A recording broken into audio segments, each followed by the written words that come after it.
Hi ಎಲ್ರಿಗೂ ನಮಸ್ಕಾರ. ಎಲ್ಲರೂ ಹೇಗಿದ್ದೀರಾ? Hope you all doing good. Welcome to Ashwini Gowda vlogs Kannada YouTube channel. So ನಾನು ಅಶ್ವಿನಿ ಅಶೋಕ್. ಇವತ್ತು ಸಂಡೇ, ಹಾಗಾಗಿ ಸ್ವಲ್ಪ ಶಾಪಿಂಗ್ ಮಾಡೋಣ ಅಂತ ನಾನು ಅಶು ಇಬ್ಬರು ಹೊರಟಿದ್ದೀವಿ. ಬೈಕ್ ಮೆಟ್ರೋ ಸ್ಟೇಷನಲ್ಲಿ ಪಾರ್ಕ್ ಮಾಡಿ ಮೆಟ್ರೋದಲ್ಲೇ ಹೋಗೋಣ ಅಂತ ಡಿಸೈಡ್ ಮಾಡಿದ್ವಿ. ಬಿಕಾಸ್ ಟ್ರಾಫಿಕ್ ತುಂಬ ಇರೋದ್ರಿಂದ ಮೆಟ್ರೋ ಇಸ್ ದ ಬೆಸ್ಟ್. ನಮ್ಮ ಬಾಸ್ ನೋಡಿ ನನ್ನನ್ನು ಬಿಟ್ಬಿಟ್ಟು ಒಬ್ಬರೇ ಹೋಗ್ತಾ ಇದ್ದಾರೆ. ಬೈ ದ ಬೈ, ನಾನು ಶಾಪಿಂಗ್ ಹೋಗ್ತಾ ಇರೋದು ಮಲ್ಲೇಶ್ವರಂಗೆ. ಇದು ನಾನು 3ನೇ ಸಲ ಮಲ್ಲೇಶ್ವರಂಗೆ ಹೋಗ್ತಿರೋದು. ಬೆಸ್ಟ್ ಆ್ಯಂಡ್ ಅಫೋರ್ಡಬಲ್ ಪ್ರೈಸಲ್ಲಿ ನಮಗೆ ಒಳ್ಳೆ ಕ್ವಾಲಿಟಿ ಆಫ್ ಬಟ್ಟೆಗಳು ಸಿಗುತ್ತೆ. ನೀವೇನಾದರೂ ಶಾಪಿಂಗ್ ಮಾಡೋ ಆಲೋಚನೆ ಇದ್ದರೆ ಖಂಡಿತ ನೀವು ಒಂದ್ಸಲಿ ಮಲ್ಲೇಶ್ವರಂಗೆ ವಿಸಿಟ್ ಮಾಡಿ. ಟಿಕೆಟ್ ತೊಗೊಂಡು ಮೆಟ್ರೋ ಹತ್ಕೊಂಡು ನಾವಿಬ್ಬರು ಹೊರಟ್ವಿ. ಸೊ ನೋಡಿ, ನಾವಿಬ್ಬರು ಟ್ವಿನ್ನಿಂಗ್ ಇವತ್ತು ಹೇಗೆ ಕಾಣಿಸ್ತಿದ್ವಿ ಅಂತ ಕಮೆಂಟ್ ಮಾಡಿ. ಮೆಟ್ರೋದಲ್ಲಂತೂ BMTC ಬಸ್ಗಿಂತನೂ ರಶ್ಶು. ಹಬ್ಬ ಏನು ಕ್ರೌಡ್ ಗುರು.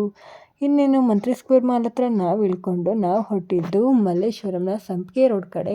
ನಮ್ಮ ಬಾಸು ಬರ್ತಿದ್ದಂಗೆ ನಂಗೆ ಹೊಟ್ಟೆ ಹಸಿತಿದೆ ಅಂತ ಹೇಳಿ ಕಬ್ಬಿನಾಲ್ ಕುಡಿತಿದ್ದಾರೆ. ಹಾಗೆ ಕಬ್ಬಿನಾಲ್ ಕುಡ್ಕೊಂಡು ಮುಂದೆ ಬಂದಾಗ ನಮಗೆ ಕಾಣಿಸಿದ್ದು ಈ ಬ್ಯೂಟಿಫುಲ್ ಆನೆ. ಸುದರ್ಶನ್ ಸ್ಟೋರ್ ಮುಂದೆ ಈ ಆನೆನ ನಿಲ್ಲಿಸಿದ್ರು. ಜನರನ್ನ ಅಟ್ರಾಕ್ಟ್ ಮಾಡೋದಕ್ಕೆ ಒಳ್ಳೆ ಪ್ಲ್ಯಾನ್ ಆ್ಯಂಡ್ ಒಳ್ಳೆ ಪ್ರಮೋಷನ್ ಐಡಿಯಾ. ಇನ್ನು ನಾನು ಹೇಳ್ದಾಗೆ ನಾವು ಬಂದಿದ್ದು ಮಲ್ಲೇಶ್ವರಂನ ಸಂಪಿಗೆ ರೋಡ್ ಕಡೆ. ಇಲ್ಲಿ ಸ್ಟ್ರೀಟ್ ಶಾಪಿಂಗ್ ಮಾತ್ರ ಬೆಸ್ಟ್ ಅಂದರೆ ಬೆಸ್ಟ್. ಸೊ ನಾನು ಶಾಪಿಂಗ್ ಶುರು ಮಾಡಿಕೊಂಡೆ. ನಾವು ಹೆಣ್ಮಕ್ಳು ಶಾಪಿಂಗ್ ಮಾಡೋಕೆ ನಿಂತರೆ ಗೊತ್ತಲ್ಲ, ಟೈಮ್ ಏನಾಗಿದೆ ಎಷ್ಟಾಗಿದೆ ಅಂತ ನೋಡೋದೇ ಇಲ್ಲ. ಪಾಪ ನಮ್ಮ ಹುಡುಗ ನನ್ನ ಜೊತೆ ಬಂದು ಅಯ್ಯೋ ಈ ಹುಡುಗಿ ಶಾಪಿಂಗ್ ಮುಗಿಯಲ್ಲಪ್ಪ ಅಂತ ಚುರುಮುರಿ ತಿಂತಿದ್ದಾರೆ. ನಾನು ಎಷ್ಟೇ ಟೈಮ್ ತೊಗೊಂಡ್ರು ಪ್ರತಿ ಸಲ ಒಂಚೂರು ಬೇಜಾರು ಮಾಡ್ಕೊಂಡೆ ನನ್ನ ಜೊತೆ ಶಾಪಿಂಗಿಗೆ ಅಂತೂ ಖಂಡಿತ ಬರ್ತಾನೆ. ಮಳೆ ಸ್ಟಾರ್ಟ್ ಆಗೋ ಮುಂಚೆ ಶಾಪಿಂಗ್ ಎಲ್ಲ ಮುಗಿಸ್ಬೇಕಪ್ಪ ಅಂತ ಅಂದ್ಕೊಳ್ಳೋ ಅಷ್ಟರಲ್ಲಿ ಮಳೆ ಬಂದೇ ಬಿಡ್ತು. ಈ ಮಳೆಗೆ ಯಾಕೋ ನಾನು ಶಾಪಿಂಗ್ ಮಾಡೋದು ಸ್ವಲ್ಪನೂ ಇಷ್ಟ ಇಲ್ಲ ಅನಿಸುತ್ತೆ. ಹಾಫ್ ಆನ್ ಅವರ್ ಆದರೂ ನಿಲ್ಲೋ ಥರ ಕಾಣಲಿಲ್ಲ. ಸೊ ಮಳೆ ನಿಲ್ಲೋ ಅಷ್ಟರಲ್ಲಿ ಸ್ವಲ್ಪ ಊಟ ಮುಗಿಸ್ಕೊಂಬೇಡ ಅಂತ ಹತ್ರದಲ್ಲೇ ಇರೋ ಬಿರಿಯಾನಿ ಹೌಸ್ಗೆ ಬಂದ್ವಿ. ನೇಮೇನೋ ಚೆನ್ನಾಗಿತ್ತು.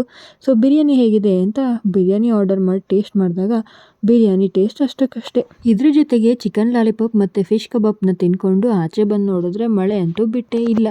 ಇನ್ನೇನು ಮಾಡೋದು, ಅರ್ಧಂಬರ್ಧ ಶಾಪಿಂಗ್ ಮಾಡಿಕೊಂಡು ನಾವು ಮತ್ತೆ ಮೆಟ್ರೋ ಹತ್ಕೊಂಡು ಮನೆ ಕಡೆ ಹೊರಟ್ವಿ.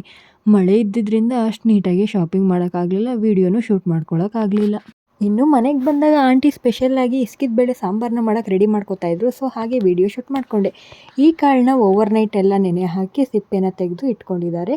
ಜೊತೆಗೆ 2 ಈರುಳ್ಳಿ, 2 ಟೊಮೊಟೊ, 1 ಗಡ್ಡೆ ಬೆಳ್ಳುಳ್ಳಿ, ಸ್ವಲ್ಪ ಕಡಲೆ, ಚಕ್ಕೆ, ಲವಂಗ, ಕೊತ್ತಂಬರಿ ಸೊಪ್ಪು ಹಾಗೂ ಪುದೀನನ ಎತ್ತಿಟ್ಕೊಂಡಿದ್ದಾರೆ. ನಂತರ ಶುಂಠಿ ಬೆಳ್ಳುಳ್ಳಿ ಪೇಸ್ಟ್ನ ತೆಗೆದಿಟ್ಕೊಂಡಿದ್ದಾರೆ. ಈಗ ಮಸಾಲೆನ ರೆಡಿ ಮಾಡ್ಕೊಂಬೇಡ. ಈರುಳ್ಳಿ, ಟೊಮೊಟೊ, ಕೊತ್ತಂಬರಿ ಸೊಪ್ಪು, ಪುದೀನ, 1 ಗಡ್ಡೆಯಷ್ಟು ಬೆಳ್ಳುಳ್ಳಿ ಹಾಗೂ 2 ಸ್ಪೂನ್ನಷ್ಟು ಕಡಲೆ, ಚಕ್ಕೆ, ಲವಂಗನ ಸೇರಿಸ್ಕೊಂಡು 1 ಸ್ಪೂನ್ನಷ್ಟು ಹಚ್ಚ ಖಾರದ ಪುಡಿನ ಸೇರಿಸ್ಕೊಂಡು ನೀರು ಹಾಕ್ಕೊಂಡು ನೀಟಾಗಿ ಗ್ರೈಂಡ್ ಮಾಡ್ಕೋಬೇಕು.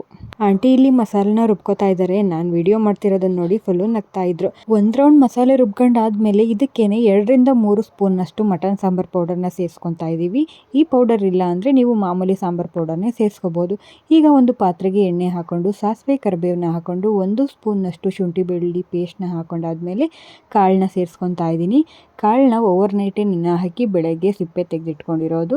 ಸೊ ಚೆನ್ನಾಗಿ ಫ್ರೈ ಮಾಡ್ಕೋಬೇಕು. ಸ್ವಲ್ಪ ನೀರು ಬಿಡೋವರೆಗೂ ನೀಟಾಗಿ ಫ್ರೈ ಮಾಡ್ಕೊಂಡಾದ್ಮೇಲೆ ರುಬ್ಬಿಟ್ಕೊಂಡಿರೋಂತಹ ಮಸಾಲನ್ನ ಸೇರಿಸ್ಕೊತಾ ಇದ್ದೀನಿ. ನಂತರ ಸಾಂಬಾರಿಗೆ ನೀರನ್ನ ಸೇರಿಸ್ಕೊತಾ ಇದ್ದೀನಿ. ಜಾರ್ಗೆ ನೀರು ಹಾಕ್ಕೊಂಡು ಸೇರಿಸ್ಕೊಳ್ಳಿ. ಸೊ ಮಸಾಲೆ ವೇಸ್ಟ್ ಆಗೋದಿಲ್ಲ. ರುಚಿಗೆ ತಕ್ಕಷ್ಟು ಉಪ್ಪನ್ನು ಸೇರಿಸ್ಕೊತಿದ್ದೀನಿ.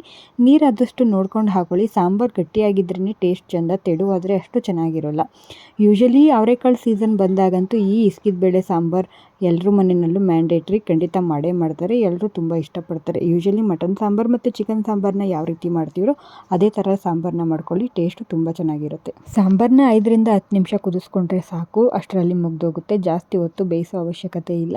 ಇದ್ರ ಜೊತೆಗೆ ಮುದ್ದೆ ಅಂತೂ ಮಿಸ್ ಮಾಡ್ಕೊಳ್ಳೇಬೇಡಿ. ಇದು ಒಳ್ಳೆ ಕಾಂಬಿನೇಷನ್ ಆಗುತ್ತೆ. ನೀವು ಒಂದ್ಸಲಿ ಟ್ರೈ ಮಾಡಿ.